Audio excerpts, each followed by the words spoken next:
रसीला films present.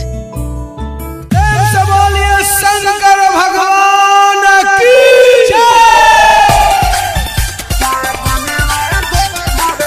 DJ रसीला नया गाँव।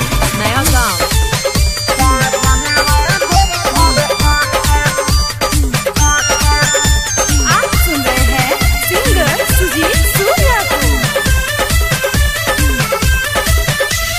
भाखल बनल काके भाड़ा उतारई बतीना। भाखल बनल काके भाड़ा उतारई बतीना। बोला सा जनवा देव घर जही बतीना।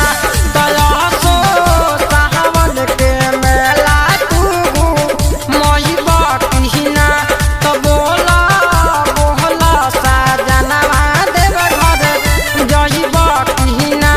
दया सो सावन के मेला तू मही बतीना।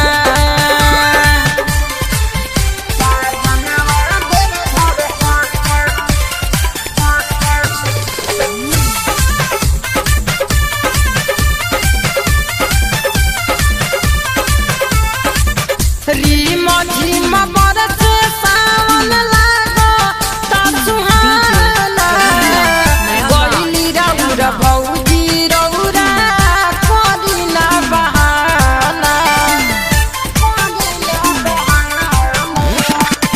रीमा झीमा बरस सावन लागो ता सुहाना। गइली रउर भौजी रउरा करी ना बहाना। कन्हवा पे अपना कांवर तू उठैब कीना।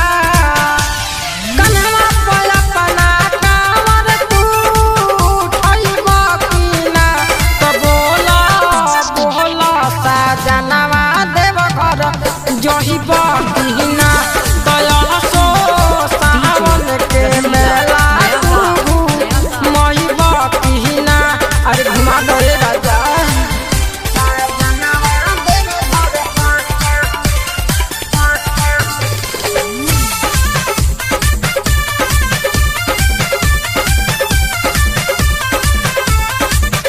राइटर विवेक रंजित भीम संगे गइले।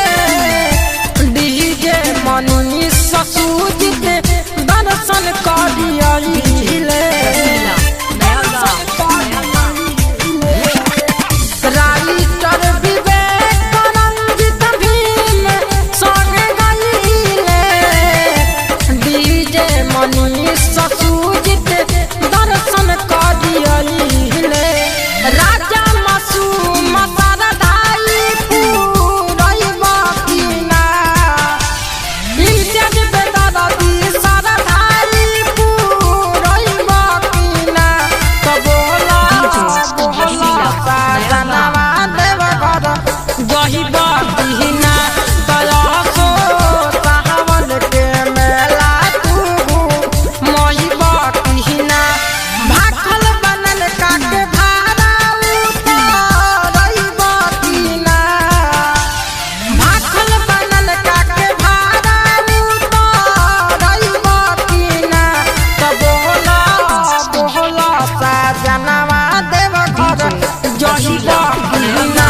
दया सो सावन के मेला तू मही बतीना।